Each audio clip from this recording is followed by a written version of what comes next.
Bonsoir frères et sœurs, nous allons partager aujourd'hui un passage qui est important au temps d'aujourd'hui, car nous constatons que aujourd'hui il y a beaucoup et énormément de religions. Et ce message, on pourrait l'intituler Dieu n'est pas dans une religion et Jésus qui est Dieu, n'est pas dans une religion. Nous allons prendre le passage de Actes chapitre 17 à partir du verset 22. Paul, debout au milieu de l'aéropage, dit: Hommes Athéniens, je vous trouve tous égards, extrêmement religieux. Car en parcourant votre ville et en considérant les objets de votre dévotion, j'ai même découvert un autel avec cette inscription: à un Dieu inconnu. Ce que vous révérez sans le connaître, c'est ce que je vous annonce. Le Dieu qui a fait le monde et tout ce qui s'y trouve, étant le Seigneur du ciel et de la terre, n'habite point dans des temples faits de mains d'hommes. Il n'est point servi par des mains humaines, comme s'il avait besoin de quoi que ce soit. Lui qui donne à tous la vie, la respiration et toutes choses, il a fait que tous les hommes sortis d'un seul sang habitent sur la surface de la terre, ayant déterminé la durée des temps et les bornes de leur demeure. Il a voulu qu'ils cherchent le Seigneur et qu'ils s'efforcent de le trouver en tâtonnant, bien qu'il ne soit pas loin de chacun de nous. Car en lui nous avons la vie, le mouvement et l'être. C'est ce qu'ont dit aussi quelques-uns de vos poètes. De lui nous sommes la race. Ainsi donc, étant la race de Dieu, nous ne devons pas croire que la divinité soit semblable à de l'or, à de l'argent ou à de la pierre sculptée par l'art et l'industrie de l'homme. Dieu, sans tenir compte des temps d'ignorance, annonce maintenant à tous les hommes en tout lieu qu'ils ont à se repentir, parce qu'il a fixé un jour où il jugera le monde selon la justice par l'homme qu'il a désigné, c'est dont il a donné à tous une preuve certaine en le ressuscitant des morts. Amen. Donc dans ce passage, Paul s'adresse ici, comme il nous l'a dit au verset 22, aux Athéniens par rapport à ce qu'il avait constaté dans cette ville où il s'était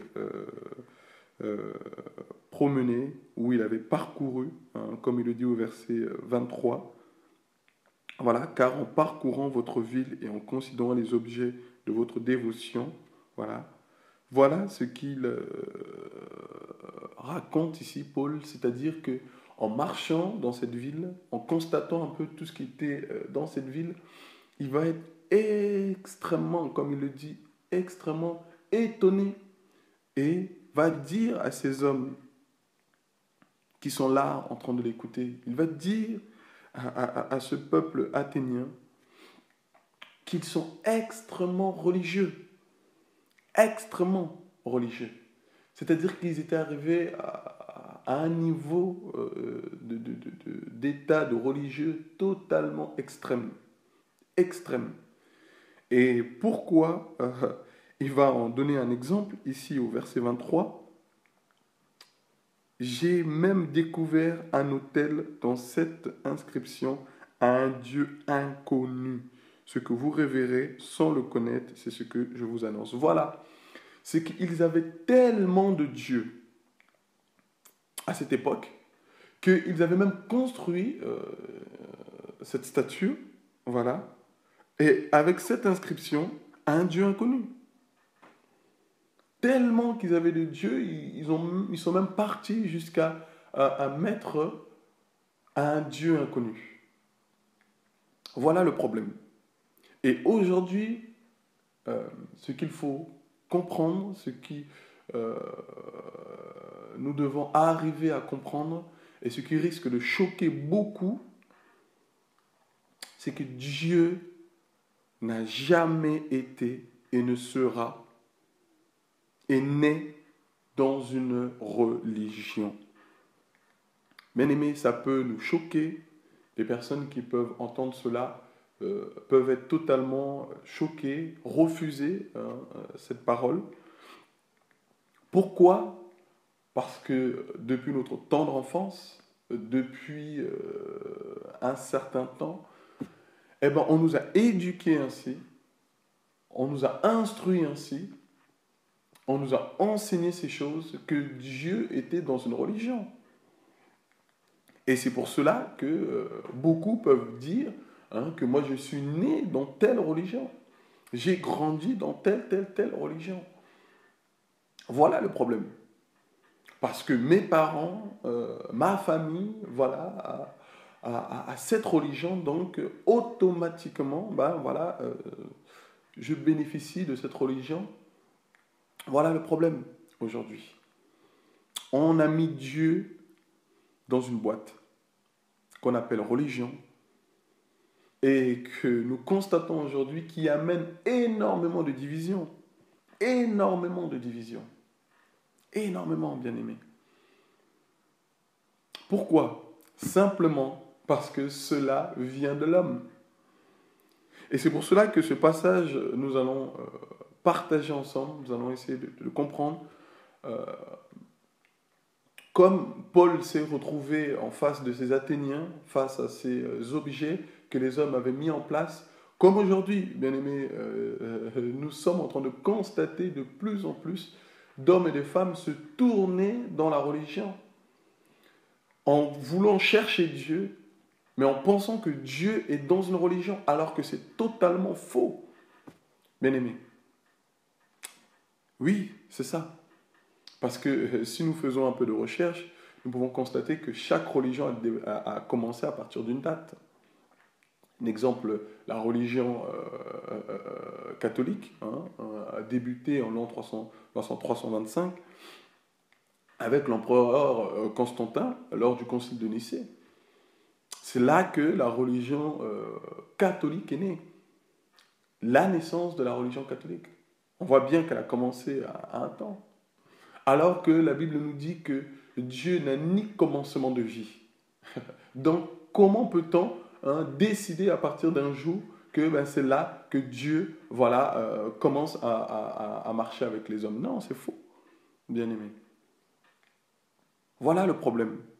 Voilà ce que nous constatons aujourd'hui, que beaucoup qui cherchent Dieu, malheureusement, le cherchent dans les religions.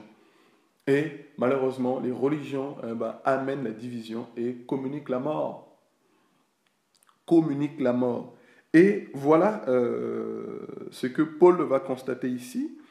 Et il va leur exprimer en fait ce qu'il a pu constater. Voilà, je vous trouve à tous égards extrêmement religieux. Nous voyons un peu, nous trouvons ce mot religieux ici, et qui est plus traduit dans le sens plutôt superstition, superstitieux, voilà. Voilà le problème, c'est que ces hommes étaient très superstitieux.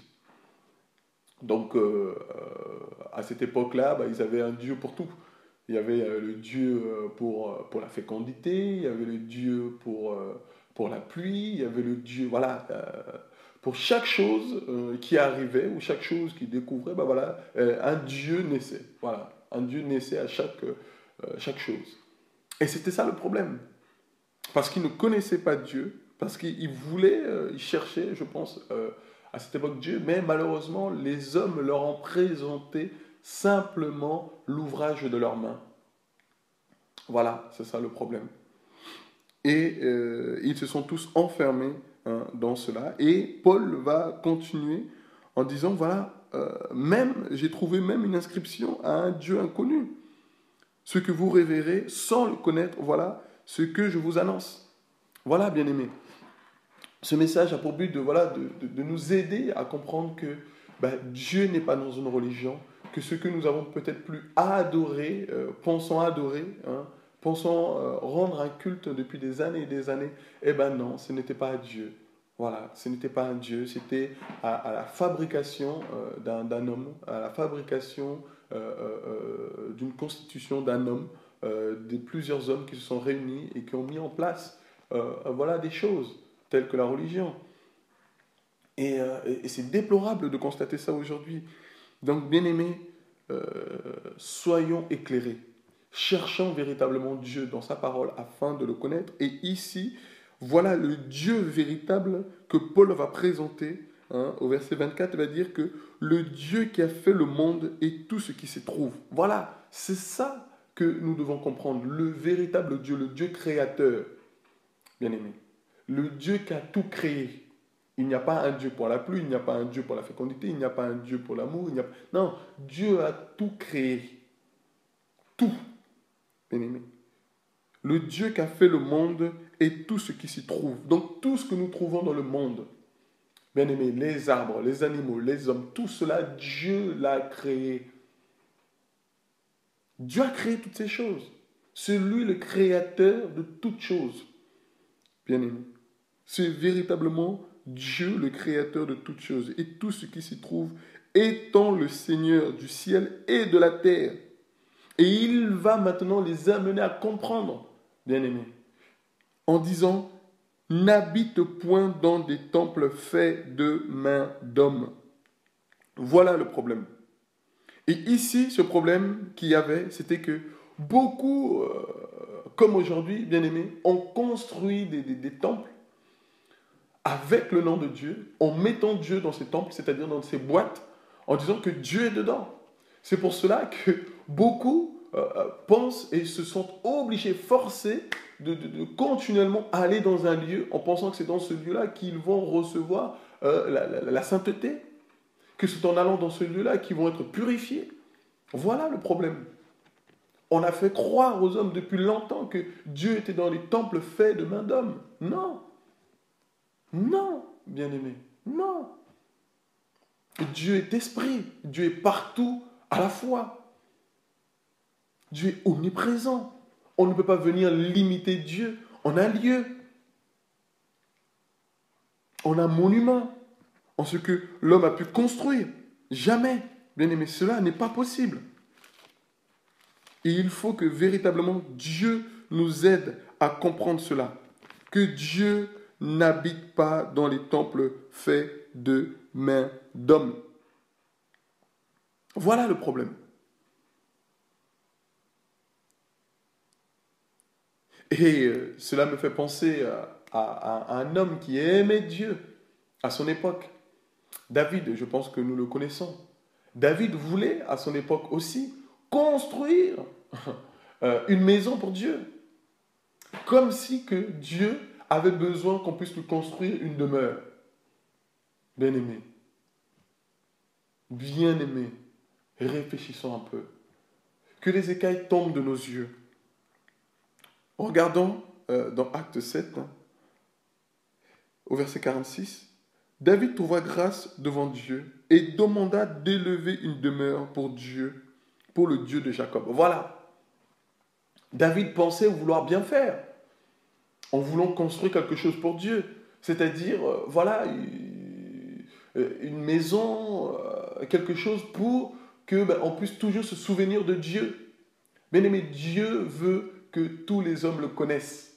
Et non qu'on puisse le connaître à travers des objets, à travers toutes ces choses. Non. Et nous allons voir cela encore dans le livre des Actes, chapitre 17, hein, comme nous avons commencé. Et là, David va exprimer ce souhait. Et au verset 47, la Bible nous dit « Et ce fut Salomon qui lui bâtit une maison. » Mais le Très-Haut, regardez la précision, malgré que Salomon lui annonçait ces choses, malgré que Salomon était venu bâtir cette maison, Mais au verset 48, la Bible nous précise très bien que « Mais le Très-Haut n'habite pas dans ce qui est fait de main d'homme. » Comme dit le prophète, « Le ciel est mon trône et la terre mon marchepied. » Donc, bien aimé, comment maintenant voulons-nous maintenant enfermer Dieu dans les temples que nous sommes là, que nous avons là, ici, ça et là, dans les villes, dans les pays, en pensant que Dieu est dans ces lieux uniquement, en enfermant les hommes et les femmes, en leur disant qu'il n'y a que là-dedans que nous pouvons adorer Dieu, qu'il faut venir à tel endroit pour voir Dieu. Et la Bible nous dit ici que le Seigneur a utilisé son prophète pour pouvoir dire « Le ciel est mon trône et la terre mon marchepied. Quelle maison me bâtirez-vous, dit le Seigneur, ou quel sera le lieu de mon repos? N'est-ce pas ma main qui a fait toutes ces choses ?» Bien aimé, mais c'est insulter Dieu en faisant ces choses. C'est se moquer de Dieu en voulant faire croire aux hommes que Dieu est uniquement à un seul endroit, avec un seul homme, et que tout le monde doit aller courir là-bas. Bien aimé, comme beaucoup le font au Vatican, comme beaucoup le font dans des lieux religieux, comme beaucoup se rassemblent dans certains lieux, alors que Dieu est partout. Bien aimé, on ne peut pas enfermer Dieu dans un seul endroit. Et malheureusement, beaucoup courent dans ces lieux. Et beaucoup dépensent de l'argent dans ces lieux. Parce que ces lieux sont devenus des cavernes de voleurs. Et Paul va bien le détailler. Nous allons y arriver, bien aimés. Mais continuons doucement dans la parole. Le Seigneur dit, n'est-ce pas ma main qui a fait toutes ces choses? Voilà le problème. Voilà le problème. Et c'est ça qui amène beaucoup dans l'erreur. Beaucoup. Beaucoup, bien aimés. Et je prie que Dieu fasse tomber les écailles de nos yeux, afin que nous puissions réellement sortir, bien aimés, de ces constructions faites de main d'homme. Donc revenons dans Acte 17, verset 24. Le Dieu qui a fait le monde et tout ce qui s'y trouve, étant le Seigneur du ciel et de la terre, n'habite point dans les temples faits de main d'homme. Et il n'est point servi par des mains humaines, comme s'il avait besoin de quoi que ce soit. Lui qui donne à tous la vie, la respiration et toutes choses. Bien aimés, que pouvons-nous construire pour Dieu? Comme il a dit tout à l'heure dans Acte chapitre 7. Qui me construira un lieu de repos, bien aimé? La Bible nous dit que les cieux des cieux ne peuvent contenir Dieu. Et nous voulons le contenir dans un bâtiment. Non, bien aimé, que les écailles tombent de nos yeux. Véritablement que les écailles tombent de nos yeux. Dieu est esprit. C'est ce que Jésus est venu amener comme message. Dieu est esprit. Et il faut que ceux qui l'adorent en esprit et en vérité. C'est ça le message que Dieu veut nous donner. Dieu est partout. Là où tu te trouves. Mais Dieu est là. Si tu l'invoques, si tu le pries, Dieu t'entend. La Bible nous dit que là où 2 ou 3 sont assemblés en son nom, il est là au milieu d'eux. Voilà la parole.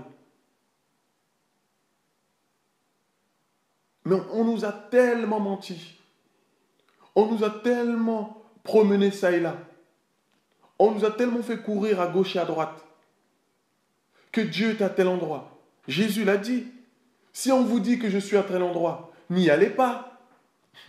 Mais aujourd'hui, bien aimé, on dit que Dieu était à tel endroit, mais tout le monde y court. Pourquoi? Parce que tout le monde cherche Dieu. Voilà le problème. Tout le monde cherche Dieu. Et la solution n'est pas dans ces lieux, n'est pas dans ces temples, n'est pas dans ces objets faits de main d'homme. Non. Si nous comprenons cela, bien aimé, nous sommes libres.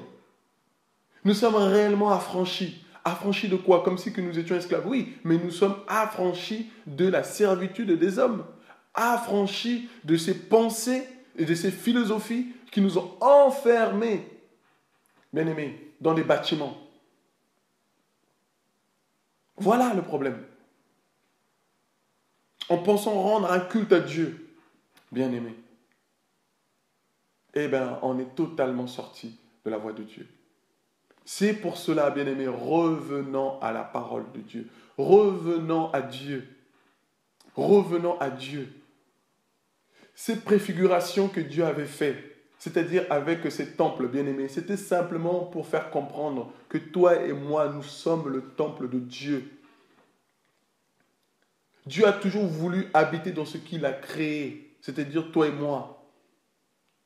Toi et moi, l'homme, où il veut venir habiter. Toi et moi, nous sommes le temple de Dieu. Alors pourquoi courir à gauche et à là pour aller dans ces lieux, bien-aimé, en pensant que Dieu y est? Non.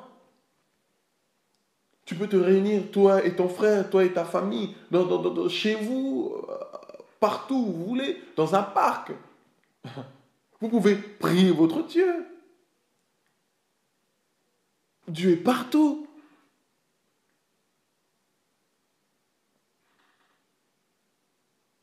Il a fait que tous les hommes sortis d'un seul sang habitent sur toute la surface de la terre, ayant déterminé la durée des temps et les bornes de leur demeure. Il a voulu qu'ils cherchent le Seigneur et qu'ils s'efforcent de le trouver en tâtonnant bien qu'il ne soit pas loin de chacun. On voit, bien aimé? C'est pour ça que tu es là en train de chercher Dieu. C'est pour ça que nous avons cherché Dieu, bien aimé. Mais malheureusement, nous ne l'avons pas trouvé dans ces lieux. C'est pour ça que beaucoup sont déçus des religions. C'est pour ça que beaucoup ne veulent même pas entendre parler de Dieu. Quand on vous dit Dieu, pour eux, dans leur mentalité, dans leur pensée, ben c'est égal à la religion. Dieu est égal à la religion. Et malheureusement, beaucoup ont ça dans la tête. Dieu est égal à la religion. Non, bien aimé. Non. Dieu n'est pas égal à la religion.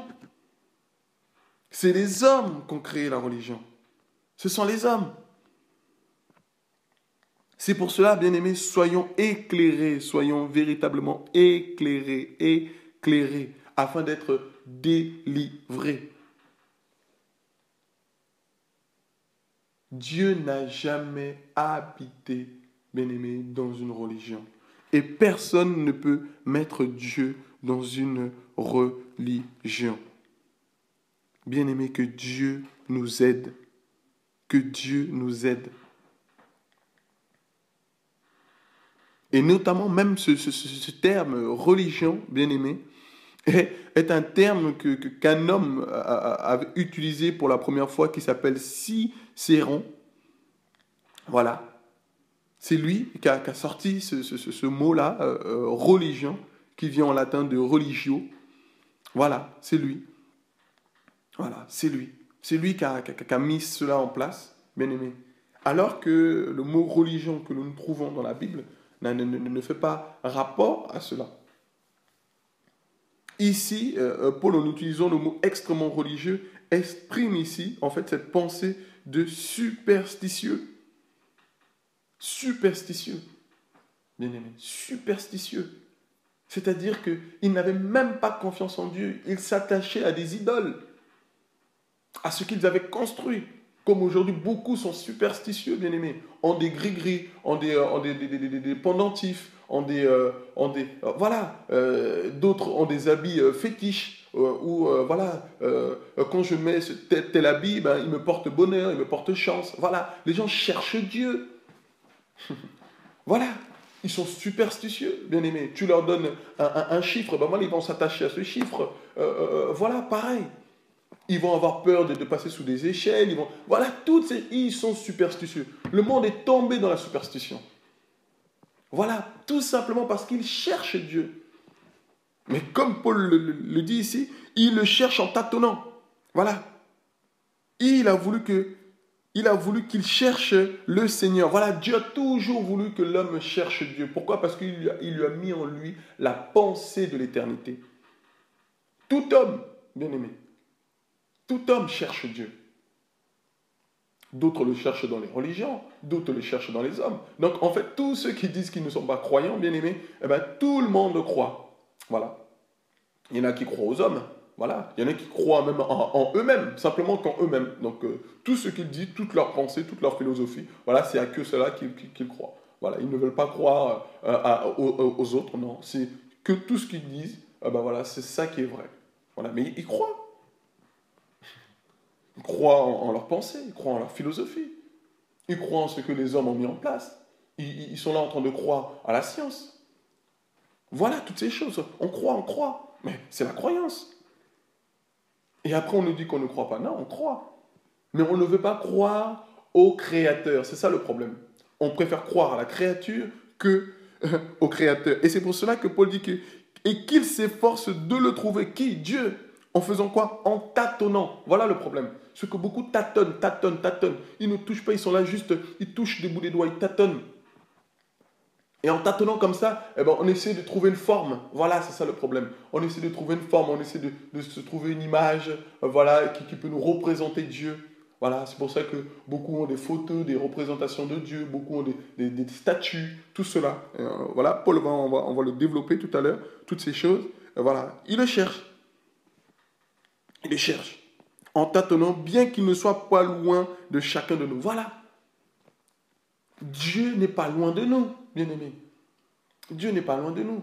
Dieu n'est pas loin à tel endroit. Il faut toujours aller faire des voyages, pèlerinage sur pèlerinage, comme si que Dieu n'était que là-bas, bien-aimés. Mais non, ouvrons un peu nos yeux.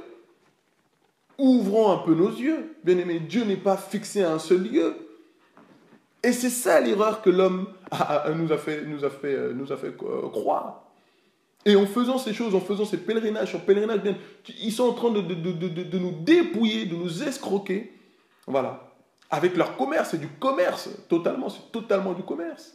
La religion est devenue totalement du commerce, bien aimé. Comme un homme l'a si bien dit, voilà, un homme de ce monde l'a si bien dit, bien aimé, je pense que nous pouvons, certains le connaissent, qui s'appelle Karl Marx, voilà, qui a dit que la religion est l'opium de l'homme. Voilà, c'est ça le problème. La religion, voilà, c'est ça, est l'opium du peuple, plus exactement. Voilà, c'est ça.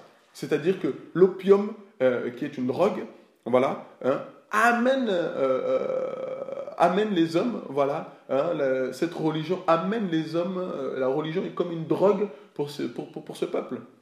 Voilà, où ils sont obligés tous les jours de se droguer. Regardez un drogué, bien aimé, il cherche, il court toujours après sa drogue. Toujours. Bien aimé, parce qu'il a du mal à s'en détacher. Il a du mal. Il a réellement du mal. Il souffre, il pleure même quand on lui demande d'arrêter. Il pleure parce qu'il a créé un lien. Il y a un lien qui a été créé avec cette drogue.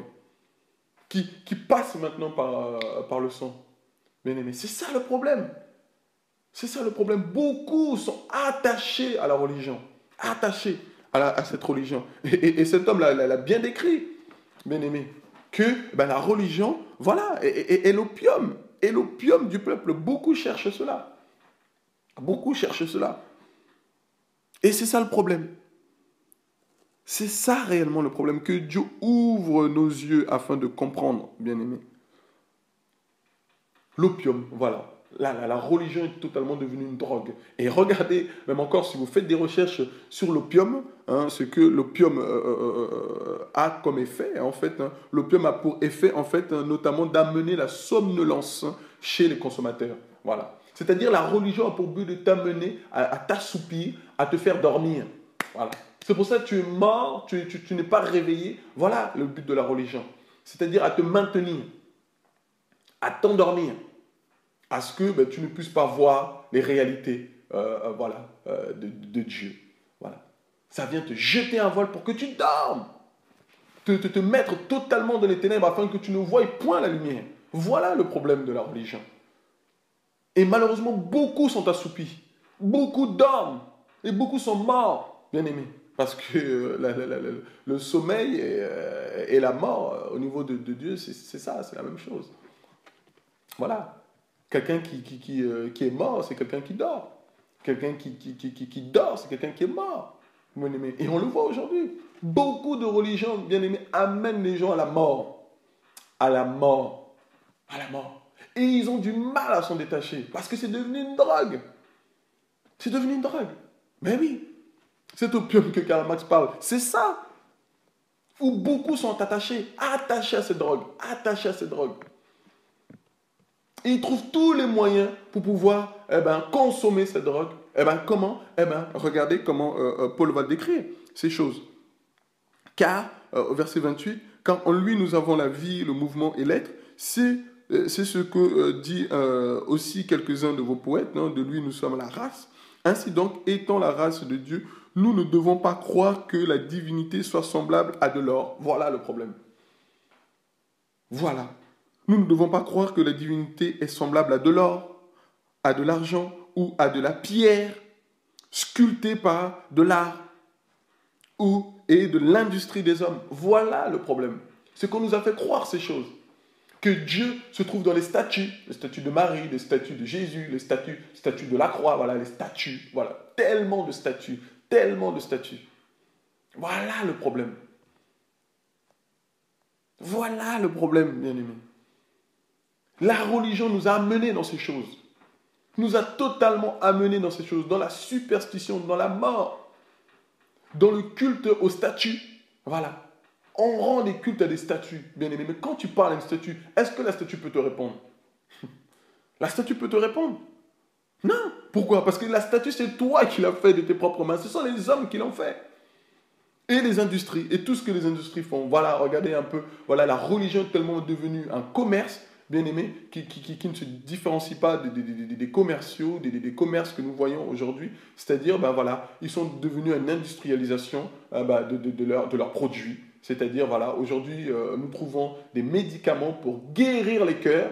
Voilà, des médicaments avec des chapelets, voilà, avec des récitations de prières, tout cela. Voilà, on vend ces choses, on industrialise et on vous les vend. Et on achète, hein, bien sûr. Hein, s'il y a de l'offre, c'est qu'il y a de la demande. Donc voilà, les hommes achètent ces choses. Achètent ces choses et ils aiment ça. L'homme aime ça, en fait. L'homme aime être contrôlé. L'homme aime cela. Aime cela. L'homme aime être dominé. Voilà, ça c'est l'homme. Mais bien aimé, Dieu nous a appelés à être libres. Dieu nous appelle à sortir de ces choses. Il appelle son peuple à sortir de ces constructions faites de main d'homme. Constructions faites de main d'homme. Depuis des siècles, bien-aimés. Nous sommes en train de voir ces choses. Et aujourd'hui, il faut que nos yeux s'ouvrent sur la réalité de Dieu. Et c'est ça que Paul a dit. Il dit, ce que vous révérez sans le connaître, voilà ce que je vous annonce. C'est ce que je vous annonce, bien-aimés. Je vous annonce que Dieu n'est pas dans une religion. Je vous annonce que Dieu n'est pas dans les statuts. Je vous annonce que Dieu n'est pas dans les produits commerciaux que les religions ont mis en place. Que Dieu n'est pas dans un lieu spécifique. Que Dieu n'est pas dans un temple. Que Dieu n'est pas dans ce qu'un homme a pu créer de ses propres mains. Dieu n'est pas dans toutes ces choses, bien-aimés. Dieu est esprit. Et l'esprit, on ne peut pas le saisir de ses mains. L'esprit, il va où il veut. L'esprit est partout et en même temps où il veut, bien-aimés. Ça, c'est Dieu. On nous a trop menti sur la personne de Dieu. On nous a tellement escroqué sur la personne de Dieu, bien aimé, que beaucoup se sont totalement noyés. C'est pour ça que beaucoup sont morts, bien aimé. Beaucoup de ceux qui avaient bien commencé avec Dieu sont totalement morts. C'est pour ça que Paul a dit, je vous trouve extrêmement religieux, extrêmement superstitieux. Bien aimé. D'autres ont peur des sorciers, d'autres ont peur. Dès que tu dis un mot, ils ont peur. Parce qu'ils ne connaissent pas Dieu. La peur est rentrée dans leur cœur. Voilà. Et donc, pour calmer cette peur, pour calmer aussi, ce manque de pouvoir croire que Dieu n'est pas avec les pauvres, on fait croire que la religion peut nous délivrer de la pauvreté, que Dieu peut nous délivrer des opprimés. Tout cela, c'est la confusion. Voilà. C'est pour ça que l'évangile de la prospération, de la prospérité est là en train de se diffuser et pulluler beaucoup de nous, voilà, malheureusement. Parce que l'homme cherche à croire. L'homme cherche à croire, comme on vient de le voir. Dieu amène. Dieu a voulu qu'il le cherche. Dieu a voulu que tous les hommes cherchent sa face. Et malheureusement, beaucoup d'escrocs qui sont animés de l'esprit de Satan, de l'esprit de Babylone, bien-aimé, sont arrivés pour t'amener en prison, en captivité. Voilà le problème. C'est pour ça que le Seigneur dit, sortez du milieu d'elle. Sortez de Babylone. Hein, il le dit. Pourquoi? Parce que à Babylone, si on remonte dans l'histoire, dans Genèse, voilà, c'était pareil, c'était des hommes, voilà, qui ont voulu, voilà, construire, voilà, ici, leur religion. Ils ont voulu construire leur religion, une religion universelle, comme beaucoup. Voilà, nous adorons tous un même Dieu. Voilà, ils ont voulu construire une religion. Hein, et c'est ça le problème. Ils ont voulu construire cela, monter des édifices, tout cela. Regardez dans Genèse chapitre 11.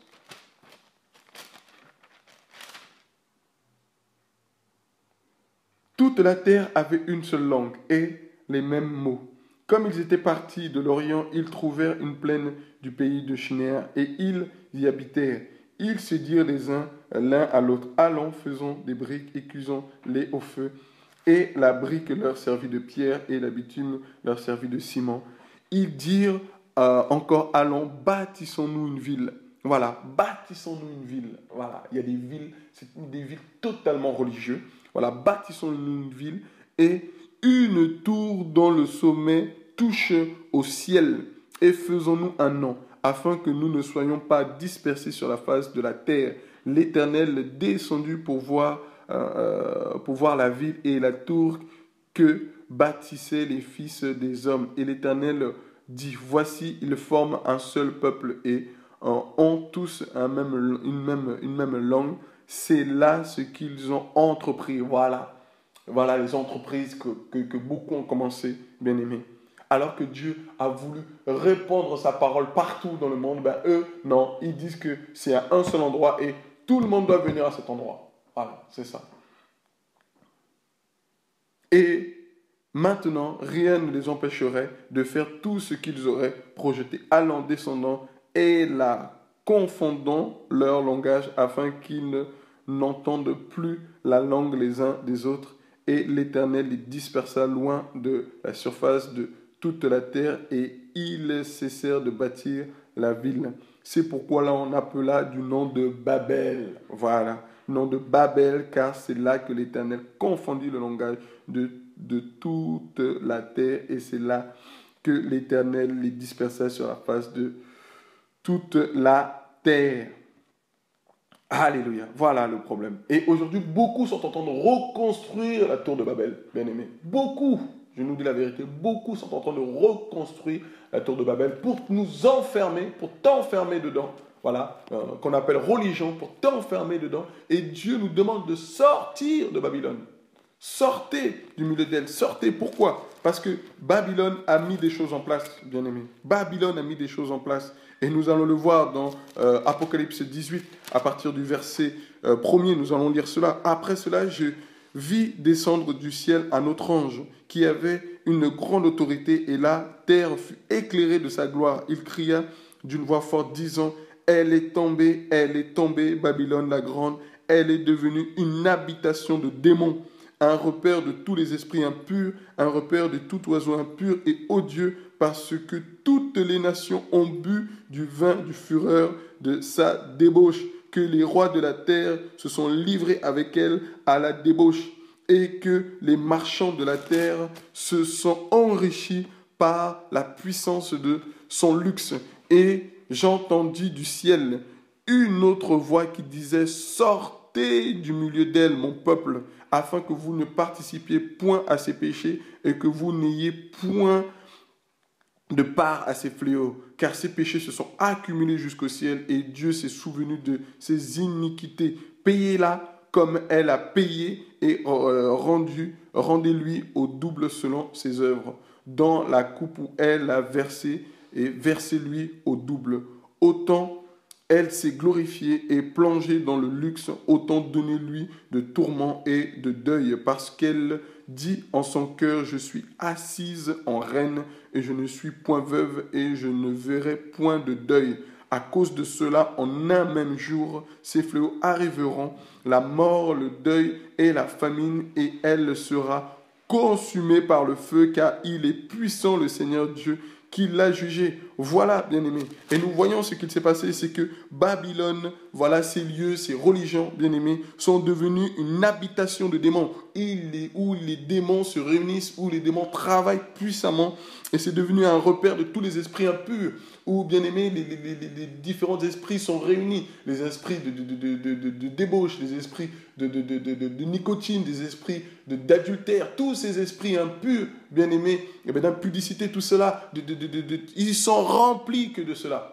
Ben oui, bien-aimés, comme Dieu ne règne pas, c'est Satan qui règne. Et il règne avec qui? Avec ses démons. Voilà le problème. Où on voit où la mort règne. C'est ça, quand Dieu n'est pas là, bien-aimé, Satan règne. Satan règne avec ses démons, avec ses esprits impurs. Et c'est ce que nous voyons, bien-aimés. Aujourd'hui, beaucoup de ces personnes qui sortent de là, que nous rencontrons, bien-aimés, sont remplies de démons. Remplis de démons. Pourquoi? Parce que Babylone les a contaminés. Parce que Babylone leur a communiqué sa pensée religieuse. Parce que Babylone est amenée à leur donner cette pensée totalement religieuse, totalement fermée, cette pensée qui les amène à penser que Dieu est dans un bâtiment, qui les amène à penser que Dieu est dans les temples faits de main d'homme, que Dieu est dans les produits que la religion est en train de vendre, que Dieu est dans les ventes, toutes ces choses, bien aimés. Et c'est pour cela qu'on en retrouve qu'il y a des marchands qui se sont enrichis grâce à Babylone, bien aimés. Il y a des marchands qui se sont enrichis, et c'est ce que nous lisons. Et voilà, et que les marchands de la terre se sont fait quoi? Se sont enrichis par la puissance de son luxe. Voilà le problème, bien-aimé. Et nous le voyons, nos yeux sont en train de voir ces choses, bien-aimés. Voyons et regardons un peu le commerce de la religion. Voyons un peu ces histoires de pèlerinage, où vous allez en pèlerinage, où on vous vend des choses. On vous vend Dieu, on vous vend Dieu. Dieu dans telle chose, il faut l'acheter. Dieu dans tel livre, il faut l'acheter. Dieu dans tel CD, il faut l'acheter. Dieu dans tel chapelet, il faut l'acheter. Dieu dans tel habit, il faut l'acheter. Voilà, les t-shirts avec les images de Dieu. Voilà Babylone, bien-aimé. Babylone est devenue totalement, comme à l'époque du Seigneur, ces temples, ces cavernes de voleurs, où les voleurs sont venus habiter avec leurs marchandises, où ces voleurs sont venus, bien-aimés, te répandre, te diffuser un faux message. Voilà, un message de vente, alors que Dieu est gratuit. Qui a dit que Dieu se vendait? Pourquoi? Parce que ce que l'homme fait de sa main, il veut le vendre. Il veut le vendre pour tirer profit, pour tirer gloire. Voilà, c'est ça le problème aujourd'hui. Bien-aimés, il faut que nos yeux s'ouvrent. Que nos yeux s'ouvrent sur l'escroquerie que nous sommes en train de voir aujourd'hui par la religion. La religion a amené beaucoup à sortir de la voie de Dieu. La religion a amené beaucoup à être déçus et en pensant que c'est Dieu qui était dedans, que Dieu a fait toutes ces choses. Jamais, Dieu n'a jamais été dans une religion, jamais, bien-aimé. Il faut que nos yeux s'ouvrent, que Dieu n'est pas dans une religion. Dieu n'a jamais été dans une religion et Dieu ne sera jamais dans une religion, bien-aimé. Dieu veut que nous puissions l'adorer en esprit et en vérité, bien-aimé.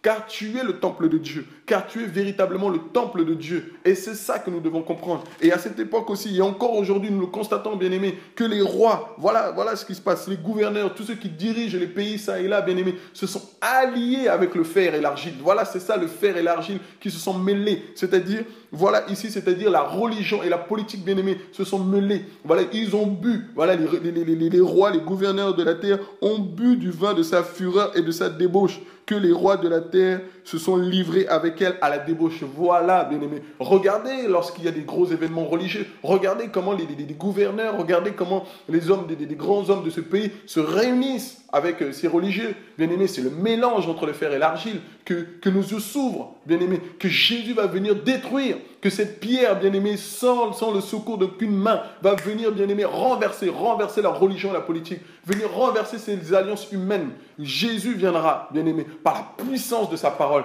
qui est en train de se libérer aujourd'hui, par les trompettes qui sont en train de sonner ça et là, pour libérer le peuple de Dieu. Il faut que nos yeux s'ouvrent, bien-aimés, sur la personne de Dieu. Jésus est Dieu. Jésus est venu amener le message. Jésus est venu amener l'éclairage. Comment adorer Dieu? Comment se communiquer avec Dieu? Comment parler avec Dieu, bien-aimés? Tu peux parler avec Dieu en prière partout où Dieu te conduira. Et il n'y a pas de lieu. Bien-aimé, même en prison, des hommes en prison ont prié Dieu. Donc c'est pour nous montrer que Dieu n'est pas renfermé dans un lieu super luxe où le luxe est là en train de paraître. Et la Bible nous dit que le royaume de Dieu ne vient pas frapper les regards. Mais regardez les temples où vous vous réunissez, bien-aimés. Regardez ces temples-là. Des photos, des décorations, tout cela qui coûte une fortune. Et avec quoi on achète ces choses? Avec votre argent. Bien-aimés, on nous escroque. Et il faut que nos yeux s'ouvrent. Je prie Dieu que nos yeux s'ouvrent, bien-aimés. Que Dieu n'a jamais été dans une religion. Dieu n'est pas dans une religion et Dieu ne sera jamais dans une religion. La religion est faite de mains d'hommes. C'est les hommes qui ont créé la religion pour t'enfermer, toi et moi, à l'intérieur. Pour que toi et moi, nous soyons dirigés par ces hommes. Pour que toi et moi, nous devenions les produits de ces hommes. Afin qu'ils puissent nous industrialiser, bien-aimés. Voilà. Et malheureusement, regardez ces religieux qui font des dégâts. Ils prennent des enfants, ça et là, et ils les envoient à des pays comme ça. Mais bien aimés, sans que leurs parents même le savent des fois. Mais c'est terrible. En disant que tu vas faire l'œuvre de Dieu. Mais ouvrons un peu nos yeux. Dieu est un Dieu de famille. Le Seigneur le dit, celui qui ne s'occupe pas de sa famille est pire qu'un infidèle. Voilà. Voilà le problème aujourd'hui. Beaucoup qui veulent chercher Dieu, beaucoup qui aiment Dieu, voilà, sont totalement dépourvus de sens, sont totalement perdus. Ils ne savent pas où chercher Dieu, ils ne savent pas comment prier Dieu, ils ne savent même plus vers qui se tourner pour prier Dieu. Parce que même les hommes que Dieu a appelés pour annoncer sa parole sont devenus comme ces marchands, bien-aimés, pour s'enrichir, pour s'enrichir, pour s'enrichir, pour s'enrichir. Et Jésus est venu, il a dit qu'on ne peut pas servir deux maîtres à la fois. On ne peut pas servir maman, c'est-à-dire ce Dieu-là de l'argent, et Dieu, le Dieu de la vie, le Dieu de la paix, le Dieu de la joie, le Dieu qui communique la richesse la plus excellente, bien-aimé, la richesse qui dure éternellement, la richesse où les voleurs et la rouille ne peuvent venir toucher. Voilà, bien-aimé, ça c'est Dieu. Et malheureusement, nous avons été escroqués pendant des années, des années, des années, des années, des années, des années. Il faut que nos yeux s'ouvrent. Je prie Dieu que nos yeux s'ouvrent sur la personne de Jésus, bien-aimé. Dieu n'est pas dans les politiques, dans toutes ces choses. Bien-aimé, quand les hommes sont venus parler à Jésus par rapport aux impôts, oui, Seigneur, que devons-nous faire? Voilà, César nous demande de payer les impôts. Est-ce que nous devons payer les impôts? Rendez à César ce qui appartient à César. Bien-aimé, rendez à la politique qui appartient à la politique et rendez à Dieu ce qui appartient à Dieu. Voilà le problème.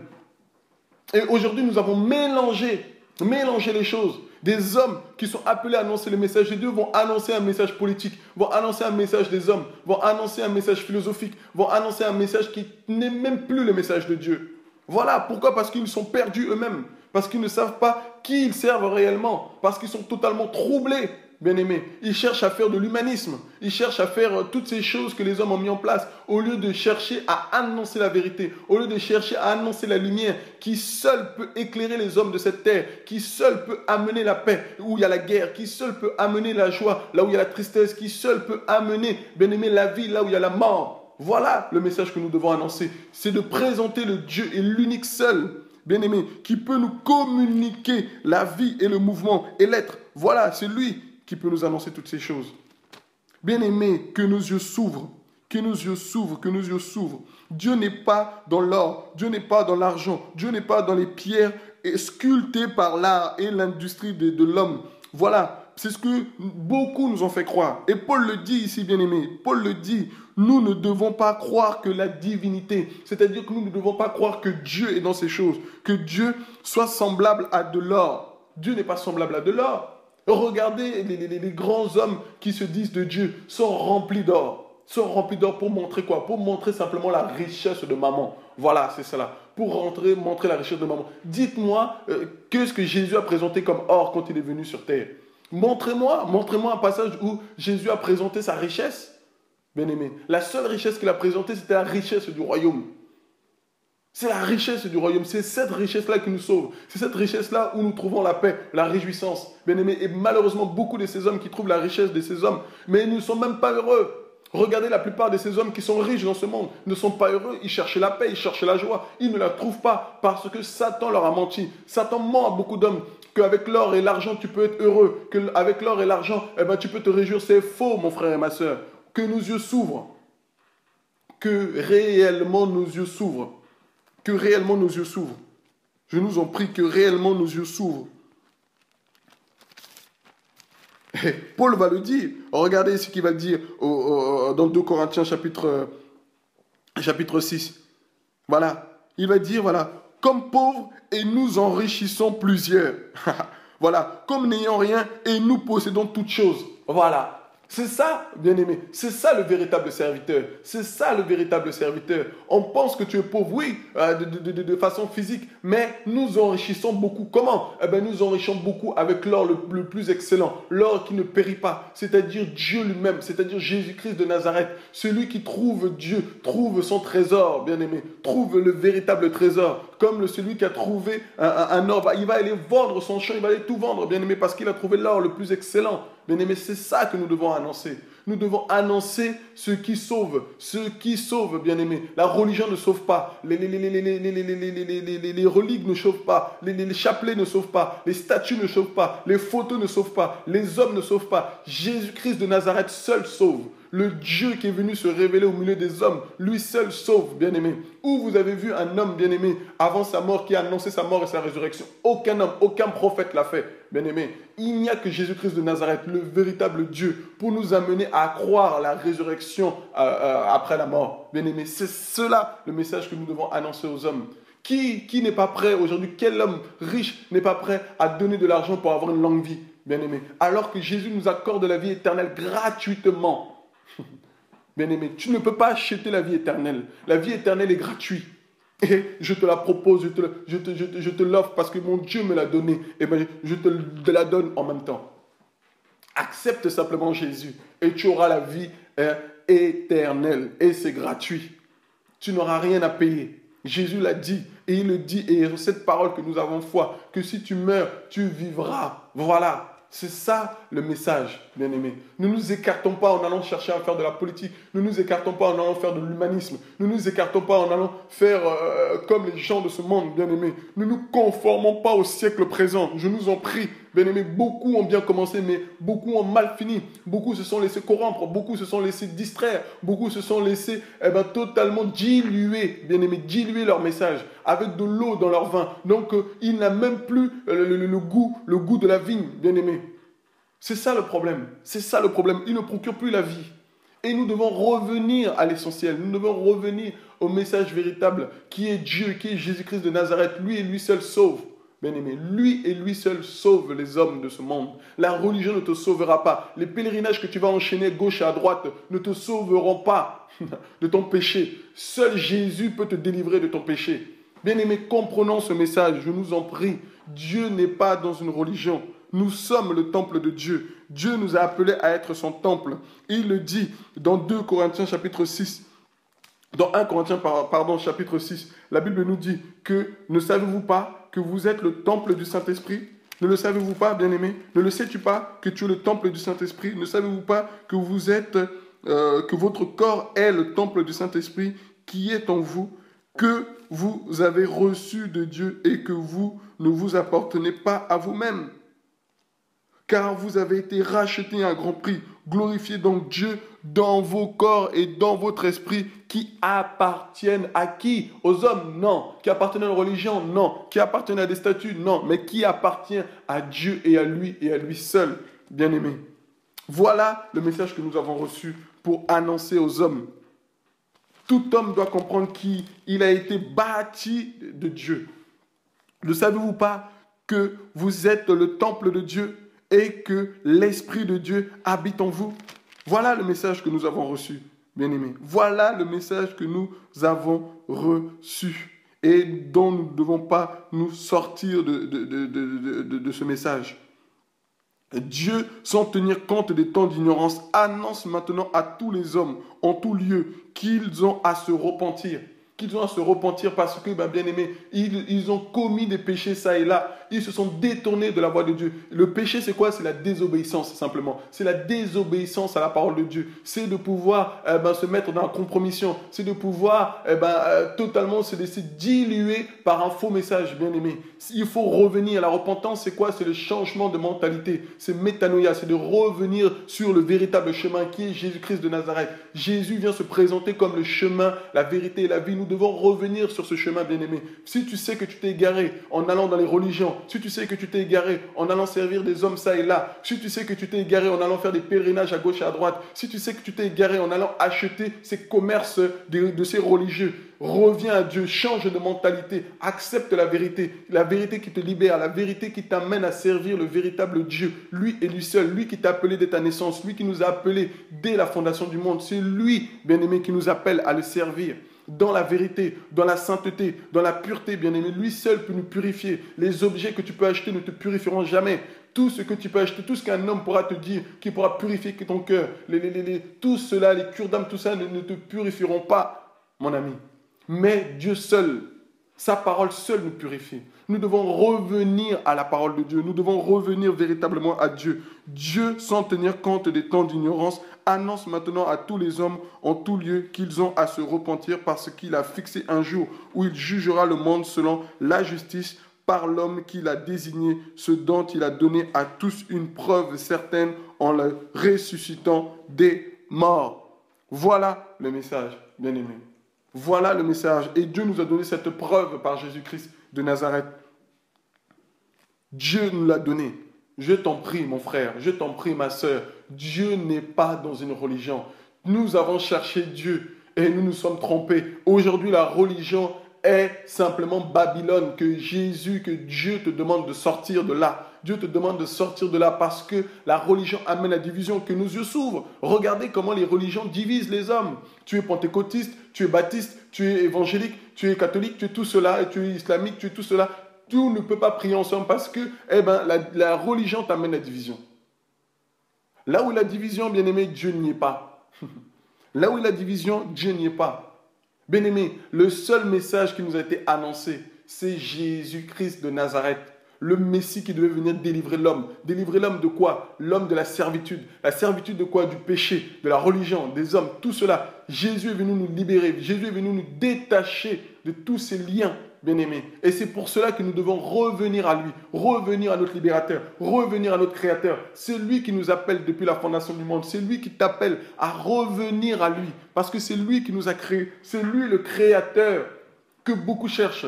C'est lui seul peut nous donner notre destinée. C'est lui seul qui permet que nous puissions vivre les projets de paix et non de malheur, qu'il a formés depuis notre naissance. Mais l'ennemi est venu nous séduire avec l'apparence de la piété, séduire avec l'apparence de la piété, bien-aimé. Et je nous en prie, que personne ne vienne te séduire, que personne ne vienne te séduire par un faux message, que personne ne vienne te séduire par des messages ou des fables. Je nous en prie, que personne ne vienne nous détourner de la voie de Dieu.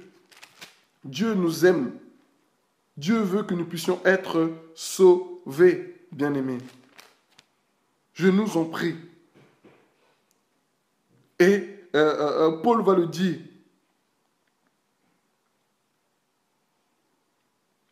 Je dis cela afin que personne ne vous trompe par des discours séduisants. Car si je suis absent de corps, je suis avec vous en esprit, voyant avec joie le bonheur qui règne parmi vous et la fermeté de votre foi en Christ. Ainsi donc, comme vous avez reçu le Seigneur Jésus-Christ, marchez en lui, étant enraciné et fondé en lui et affermi par la foi. Amen. Et regardez ce qu'il va dire encore à partir du verset 16. Que personne donc ne vous juge au sujet du manger ou du boire. On vient, on te dit non, il ne faut pas manger ça parce que Dieu ne veut pas ça. Mais Dieu a tout créé. Dieu a tout créé. La Bible nous dit tout est pur pour celui qui est pur. Et tout est sanctifié par la prière et la parole. Alors ne nous laissons pas séduire par ces choses. Que personne donc ne vous juge au sujet du manger, du boire ou au sujet d'une fête. Voilà, toutes ces distractions qui amènent les hommes et les femmes qui sont réellement appelés de Dieu. D'une nouvelle lune ou d'un sabbat. C'était l'ombre des choses à venir, mais le corps en Christ. Mais le corps est en Christ. que personne sous une apparence d'humilité. Voilà, beaucoup viennent se déguiser en brebis, bien-aimés. Mais ce sont des loups ravisseurs à l'intérieur. Que personne sous une apparence d'humilité et par un culte des anges. Voilà, beaucoup même disent qu'il faut rendre des cultes aux anges. Bien-aimés, mais c'est écrit ici qu'il ne faut pas rendre ces cultes aux anges. Mais beaucoup, comme ils ne lisent pas, comme ils ne cherchent pas Dieu, bien-aimés, se laissent tremper par ces séducteurs, se laissent tremper par ces ministres de Satan. Ne vous ravisse à son gré le prix de la course. Voilà, ces hommes peuvent venir nous disqualifier. Ces hommes peuvent venir te ravir ce que tu as de plus cher, c'est-à-dire la foi en Jésus. Tandis qu'il s'abandonne à ses visions, il est enflé d'un vain orgueil par ses pensées charnelles. Voilà, c'est ça. C'est des pensées, bien-aimés, des pensées. Ces religions sont simplement des pensées qui viennent tuer les gens. Quelqu'un qui pense avoir compris la parole de cette manière, il amène un courant et il veut amener tous les hommes comme ça à l'écouter, à le suivre. Voilà ces pensées charnelles, bien-aimés. La pensée de Dieu, ce que Dieu veut, ce que tous parviennent à la connaissance de la vérité, c'est-à-dire qu'ils connaissent Jésus et qu'ils soient libres de l'adorer, libres d'aller l'adorer, bien-aimés. Regardez ce que Dieu va faire avec l'eunuque éthiopien et son serviteur Philippe dans Actes chapitre 8. Quand cet homme va venir, va se rendre, on va le lire rapidement. Quand cet homme va revenir de Jérusalem, regardez, Acte chapitre 8, il se leva, un ange, verset 26, acte 8, verset 26, un ange du serviteur du Seigneur s'adressa à Philippe, lui dit, lève-toi et va du côté du midi sur le chemin qui descend de Jérusalem à Gaza, celui qui est désert. Il se leva et partit. Et voici un Éthiopien, un eunuque ministre de Candace, reine d'Éthiopie, et surintendant de tous ses trésors, venu à Jérusalem pour adorer. Voilà. Beaucoup veulent aller dans des endroits pour adorer Dieu. Mais bien aimé, je t'interpelle par ce message que Dieu veut t'interpeller à ce que là où tu vas pour aller adorer Dieu, là, ce n'est pas là. Dieu veut et cherche des véritables adorateurs et des adorateurs qui l'adorent en esprit et en vérité, qui ne l'adorent pas dans des temples faits de main d'homme. Voilà, cet homme allait à Jérusalem pour adorer Dieu, allait à un endroit, comme aujourd'hui beaucoup vont dans les lieux pour rendre des pèlerinages, faire tout cela. Bien aimé, eh bien Dieu va envoyer des messagers, Dieu va envoyer des voix pour que tu puisses entendre. Et si tu entends, la Bible dit, si vous entendez sa voix, n'endurcissez pas vos cœurs. Si tu entends ce message, n'endurcis pas ton cœur, mais laisse la parole pénétrer ton cœur. Laisse la parole pénétrer ton cœur afin de produire la vie. Et cet homme qui allait adorer Dieu à Jérusalem, dans un lieu, bien aimé, Jésus l'a dit dans Jean chapitre 4, que ce n'est plus dans les montagnes, ni à Jérusalem qu'il faut aller adorer Dieu. Et cet homme allait adorer Dieu à Jérusalem. Et Dieu va susciter son serviteur Philippe pour aller à sa rencontre, pour lui amener le message de la délivrance, pour lui amener le message de cette liberté de pouvoir adorer Dieu partout en esprit et en vérité. Voilà, bien-aimé, ce message que je t'annonce. Sont retournés, voilà, qui est venu à Jérusalem pour adorer Dieu, sont retournés. Assis sur son char, il lisait le prophète Ésaïe. L'Esprit dit à Philippe, avance, approche-toi de ce char. Philippe accourut et entendit l'eunuque éthiopien qui lisait le prophète Ésaïe. Il lui dit, comprends-tu ce que tu lis? Voilà, beaucoup vont dans ces lieux. Ils ne savent même pas pourquoi ils sont là-bas. Beaucoup vont dans ces lieux, bien-aimés. Et ils ne savent même pas qu'est-ce qu'ils font là. C'est pour ça que dans Actes chapitre 19, la Bible nous dit que beaucoup, les uns criaient d'une manière. Au verset 32, Actes 19, 32. Les uns criaient d'une manière, les autres d'une autre. Car le désordre régnait dans l'assemblée et la plupart ne savaient pas pourquoi ils s'étaient réunis. Voilà, c'est ça le problème, bien-aimé. Beaucoup vont dans ces lieux, ils ne savent même pas pourquoi. Simplement, comme on l'a dit tout à l'heure, bien-aimé, c'est simplement cette drogue que la religion leur a donnée, ou cet esprit religieux leur a été communiqué, cet esprit qui les attache, cet esprit qui crée un lien, une chaîne avec eux. Bien-aimé, que cette chaîne soit brisée au nom de Jésus, afin que les écailles tombent. Et voilà. Ils ne savaient même pas ce qu'ils disaient. Ils ne comprenaient même pas ce qu'ils lisaient. Et beaucoup sont ainsi. Beaucoup cherchent à lire la parole, mais ils ne comprennent pas parce que la parole que nous avons reçue, elle est esprit et vie. Jésus le dira, elle est esprit et vie. Tu ne peux pas chercher à comprendre Dieu à travers sa parole avec un esprit humain. C'est impossible. On peut comprendre la parole de Dieu avec l'esprit de Dieu. Et là, cet homme-là, pensaient servir Dieu, pensaient qu'ils pouvaient comprendre la parole de Dieu, mais la Bible dit, sont retournés assis sur son char, lisait le prophète Ésaïe. L'Esprit dit à Philippe, avance et approche-toi de ce char. Philippe accourut et entendit l'eunuque éthiopien, l'Éthiopien qui lisait le prophète Ésaïe. Il lui dit, comprends-tu ce que tu lis? Eh bien, bien-aimé, c'est la même question que je te pose.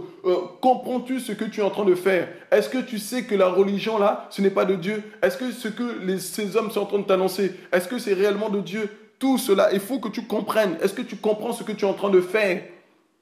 Il répondit, comment le pourrais-je si quelqu'un ne me guide? Voilà, il n'avait pas l'Esprit de Dieu pour le guider. C'est ça le problème. C'est que beaucoup, bien-aimés, s'attachent à des hommes pour les guider. Beaucoup ont fait des hommes leur guide, au lieu de faire du Saint-Esprit notre guide. Et c'est ça la religion. La religion t'attache à un homme pour que cet homme te guide. Tous les jours, tous les jours, tous les jours. Et quand cet homme n'est plus là, tu te sens totalement perdu. Alors qu'avec l'Esprit de Dieu, si l'Esprit de Dieu te guide, bien-aimé, là où tu es, dans le désert, à tel endroit, tel lieu, tu es toujours conduit par l'Esprit de Dieu et tu es libre.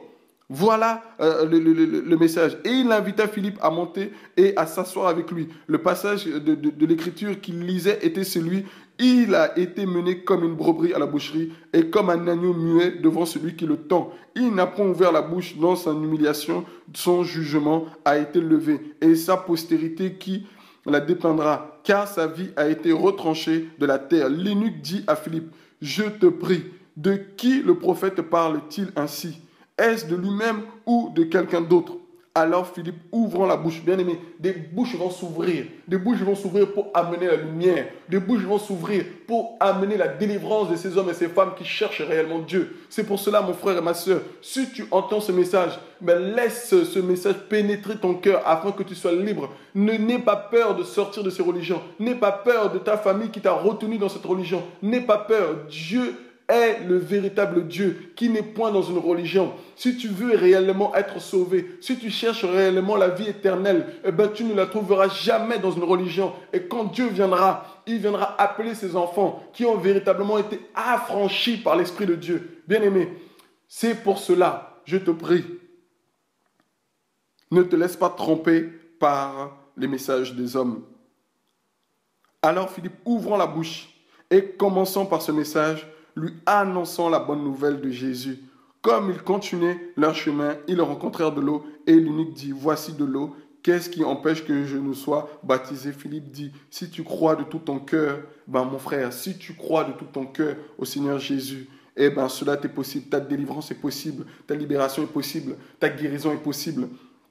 Si simplement tu crois de tout ton cœur, l'eunuque dit, je crois que Jésus-Christ est le Fils de Dieu. Alléluia. C'est ça, bien aimé, le message. Et verset 38, il dit, il fit arrêter le char, Philippe et l'eunuque descendirent tous deux dans l'eau. Philippe baptisa l'eunuque. Quand ils furent sortis de l'eau, l'Esprit du Seigneur enleva Philippe et l'eunuque ne le vit plus. Tandis que joyeux, il poursuivait sa route. Voilà. Bien aimé. C'est-à-dire que cet homme n'avait plus besoin de guide. Comme il exprimait tout à l'heure au début. Mais si personne me guide. Mais là, aujourd'hui, cet homme qui a été affranchi, cet homme qui avait reçu le message de Jésus-Christ de Nazareth, celui qui reçoit le message de Jésus-Christ de Nazareth est libre et joyeux. Il peut continuer sa route avec Jésus parce que Jésus nous l'a annoncé, qu'il ne nous les laissera pas orphelins, qu'il nous a envoyé son esprit, bien-aimé, pour nous guider dans toute la vérité. Et cet homme-là avait reçu le message de Jésus. Il était dans la joie pour continuer sa route avec Jésus. Il n'était plus perdu, frère. C'est pour ça que Dieu l'a détaché de l'homme qu'il avait envoyé, de Philippe. Bien-aimé, donc si tu es réellement éclairé, si Dieu t'a réellement affranchi, bien-aimé, tu es libre. Tu es libre d'adorer ton Dieu où tu veux. Tu es libre d'aller où tu veux pour adorer ton Dieu. On ne doit pas t'enfermer dans un endroit. On ne doit pas t'enfermer dans une religion. On ne doit pas t'enfermer dans un temple. Mais tu dois être libre d'adorer ton Dieu.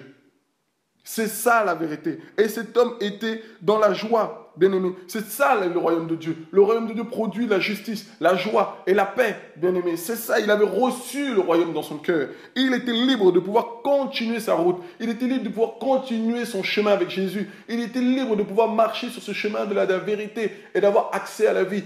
Bien-aimé, je te prie de retrouver le chemin pour que tu puisses être libre, pour que tu puisses expérimenter la joie, la justice et la paix que Dieu a mis dans ce qu'il t'a donné depuis le départ. retrouve le chemin de Jésus, retrouve ce chemin véritable qui est Jésus-Christ de Nazareth. Beaucoup sont venus avec un faux chemin nous présenter, bien-aimés, ce chemin qui nous conduit à la mort, ce chemin qui est large et spacieux, bien-aimés, qui conduit à la mort et que beaucoup empruntent, bien-aimés. Pourquoi? Parce que c'est la religion qu'ils viennent présenter, parce qu'ils ne viennent pas présenter Dieu, ils viennent présenter la religion avec leur commerce, avec tout cela. Bien-aimés, que nos yeux s'ouvrent sur la personne de Dieu, sur la personne de Jésus-Christ de Nazareth, afin que nous puissions être libres, réellement libres, bien-aimés. Et c'est cela le message. C'est ça, bien-aimé. Je te prie, Dieu n'est pas dans une religion. Sois libre, mon frère et ma soeur. Sois libre. Sois libre. Je t'en prie, sois libre. Et on parle encore de la religion dans Jacques chapitre 1. Jacques chapitre 1 va parler de la religion. Et cette religion que Jacques va exprimer ici n'est pas la religion que malheureusement les hommes ont mal compris, ont totalement déformé.